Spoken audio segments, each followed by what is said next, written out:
आशा कार्यकर्ता ने बारिश की परवाह किए बिना अपनी मांगों को लेकर तुमकुर जिला कलेक्टर कार्यालय के सामने धरना दिया और इस अवसर पर बात करते हुए आशा कार्यकर्ताओं ने कहा कि इससे पहले बैंगलोर के फ्रीडम पार्क में धरना देने वाले आशा कार्यकर्ताओं ने मांग पूरा करने के लिए पत्र दिया था, लेकिन वादा पूरा नहीं किया और जिम्मेदारी ಇಲಾಖೆ ಬಂದ್ರು ಕೇಳೋದು ಆಶಾ ಕಾರ್ಯಕರ್ತೆಯರು ತಳಮಟ್ಟದಲ್ಲಿ ಆಶಾ ಕಾರ್ಯಕರ್ತೆಯರು ಕೆಲಸ ಮಾಡ್ತಾ ಇದ್ದಾರೆ.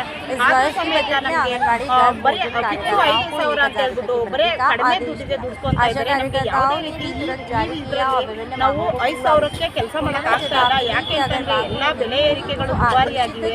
ಹಾಗಾಗಿ ನಾವು ಒಂದು ಕುಟುಂಬ ಸಾಗಿಸ್ಬೇಕಂದ್ರೆ ಮಿನಿಮಮ್ ನಮ್ಗೆ ಇದನ್ನು ಇನ್ಸೆಂಟಿವ್ ಕೊಡ್ತಾ ಇಲ್ಲ. ಸೊ ಹಂಗಾಗಿ ಮೊನ್ನೆ ಜನವರಿ 7ನೇ ತಾರೀಕಿಂದ 10ನೇ ತಾರೀಕು ನಾವು ಹೋರಾಟ ಮಾಡಿದ್ದು. ನಮ್ಗೆ ಮಾನ್ಯ ಮುಖ್ಯಮಂತ್ರಿಗಳು ಸುಳ್ಳು ಆಶ್ವಾಸನೆ ಕೊಟ್ಟಿದ್ದಾರೆ. ನಿಮ್ಗೆ 10,000 ಗ್ಯಾರಂಟಿ ಆಗಿ ನಾವು 10,000 ಕೊಡ್ತೀವಿ ಅಂತ ಹೇಳಿ ವಾಪಸ್ ತಗೊಳ್ರಿ ಸ್ಟ್ರೈಕ್ ಅಂತ ಹೇಳ್ಬಿಟ್ಟು ನಮ್ಗೆ ಸುಳ್ಳು ಆಶ್ವಾಸನೆ ಕೊಟ್ಟರು. ಇಲ್ಲಿವರೆಗೂ 5 ತಿಂಗಳಾದ್ರೂ ಸಮೇತ ನಮ್ಗೆ ಯಾವುದೇ ರೀತಿಯ ಒಂದು ನಮ್ಗೆ ಕೊಟ್ಟಿಲ್ಲ. ಏನಂತಂದ್ರೆ ಒಂದು ಆರ್ಡರ್ ಕಾಪಿ ಆಗಲಿ ಏನೂ ಕೊಟ್ಟಿಲ್ಲ. ಯಾವುದಕ್ಕೂ ಅವರು ನಮಗೆ ರೆಸ್ಪಾನ್ಸ್ ಮಾಡ್ತಾ ಇಲ್ಲ. ಆಶಾ ಕಾರ್ಯಕರ್ತೆಯರಿಂದ ಏನು ಬಿಟ್ಟು ದುಡ್ಸ್ಕೊಳ್ಳೋರ ಯಾವುದು ಎಲ್ಲ ತಳಮಟ್ಟದಿಂದ ನಾವು ಕೆಲಸ ಮಾಡಿ ನಮ್ಗೆ ಯಾವುದೇ ರೀತಿ ಒಂದು ಬೆಂಬಲ ಕೊಡ್ತಾ ಇಲ್ಲ ಸರ್ಕಾರ.